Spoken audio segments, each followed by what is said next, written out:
Today, Tesla is beginning the limited public beta of the world's first vision-based full self-driving system. I want to talk about why this is so significant, at least touch on some of the far-reaching impacts it'll have economically, and why this achievement is so much more significant than just a full self-driving system.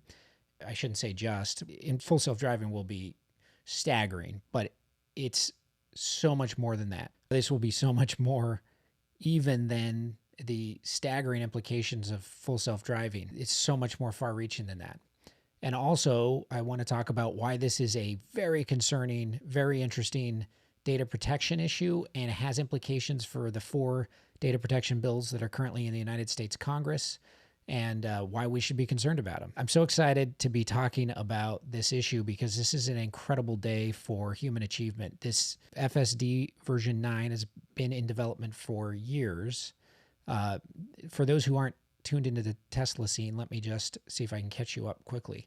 Tesla has been developing for at least 6 years a full self-driving system that is primarily vision-based, but they've been using other sensors too, like radar and ultrasonic sensors in the beginning. But they have dropped all of those, and today they released, at least to a few public beta testers, the world's first fully vision-based full self-driving system. That is, it uses cameras that use the visual spectrum to navigate.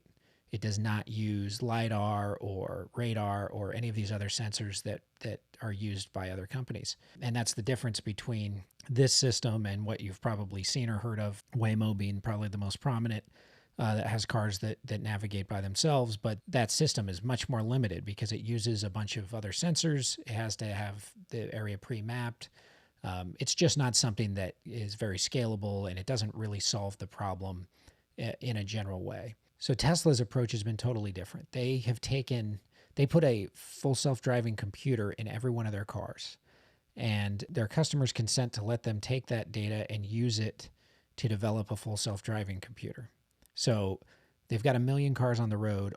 As these cars have driven billions of miles, they have harvested all that data and used it to feed into a supercomputer to train an AI to learn how to drive based on vision. This is an incredible achievement. You know, AI has been advancing quite quickly in the last 10 years or so. And I'm sure most of us have heard of AI beating the greatest chess masters and the greatest Go players in the world. And famously, IBM's Watson participated in Jeopardy. But those are very specialized AI. And sort of the holy grail of AI development would be to develop a general AI that is an AI that could basically do anything a human could do. And then if you ever developed that, you'd essentially instantly create something that was more capable than a human because of the nature of how much data machines can index and get access to quickly. And the uses to which something like that could be put would be really incredible. Nobody's ever come close to developing that, though. It's a very, very difficult problem. The thing that's incredible here is that in developing a self-driving car, Tesla developed a artificial intelligence that has solved vision, that can navigate the world based off of the things that it sees around it. And that's an incredibly broad AI. It's not a general AI quite, but it is an AI that can be used to solve so many different things. There are so many different purposes to which that AI can be used. So we have today an AI that can drive a car, which in and of itself is a shocking achievement. The implications that will have for the economy are staggering.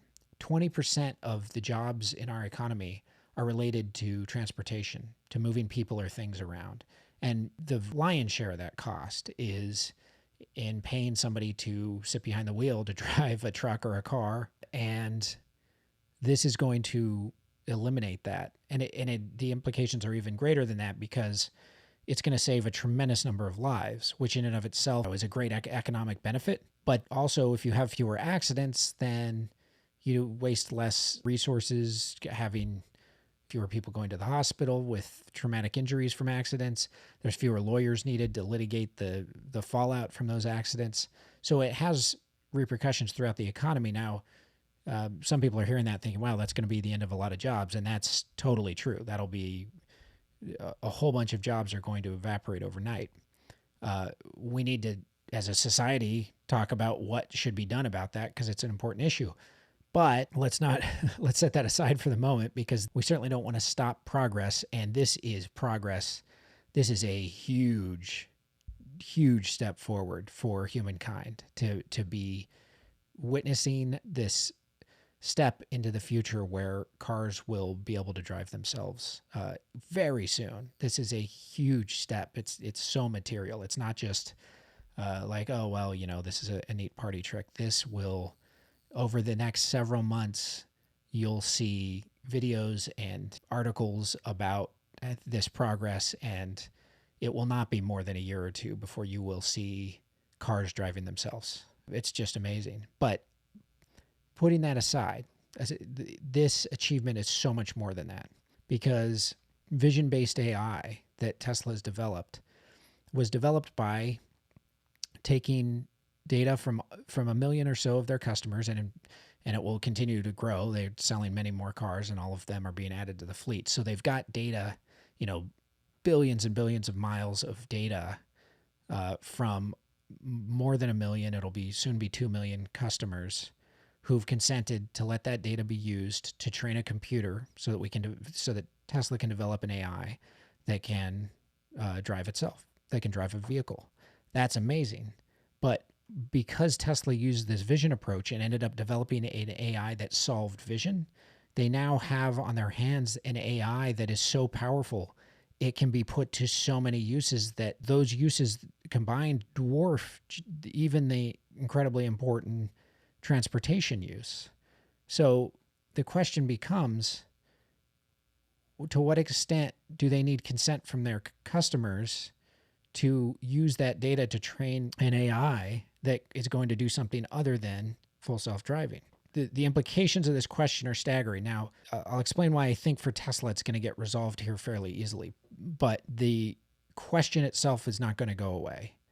And it's really, really important because think about this. I and a million other Tesla customers agreed that our data could be used to develop an AI or to develop a full self-driving system that was going to save lives. It's going to reduce car accidents by an order of magnitude or more.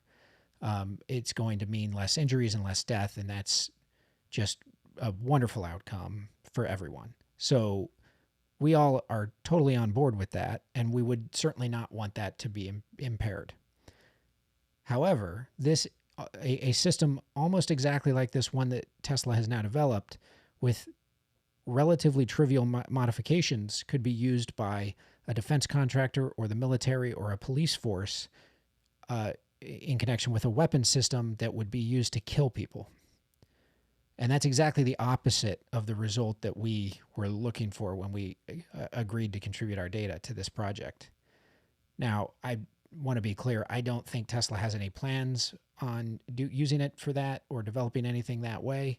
But you can see how easily that this technology could be applied to that and how quickly the use that your data is being put to can be switched to something drastically different just like that. So there's the 4 data protection bills in Congress. Each require some form of consent, generally affirmative express consent that includes consent to the purposes to which your data can be used. But this shows us how tricky a question that is, because certainly everyone consented to the development of a full self-driving vehicle with their data in this instance. And in fact, I don't think anyone would object. That seems like a wonderful use. However, nobody was thinking that this data was going to be used to develop an AI that would run a weapons system and kill people. So would that be allowed? Because Tesla was certainly clearly intending to use this data to develop a full self-driving system, which they have done. And I don't think anyone, including Tesla, thought that this would have really thought through all of the other implications for what this technology would be able to do. And now we're here. Now they can start thinking about other things, other uses to which they can put this system. And do they need to get consent from us for that? Now, the good news is like I say, I don't think Tesla's planning on doing anything like that. And I think to the extent that they wanted to put this data to other uses, or this system to other uses, that given the current landscape, they would just reach out to the relevant customers and get consent for it. And most of the projects they would be likely to be immediately pursuing, I don't think are problematic. But you can see it is not a big step to get to where we wouldn't be consenting. The uses could be very concerning. So this is a staggeringly important question. We all need to be aware, because we are one tiny step away from Skynet at this point. This is a huge day in human achievement. It's an exciting day. I can't wait to follow the development of this incredible technology.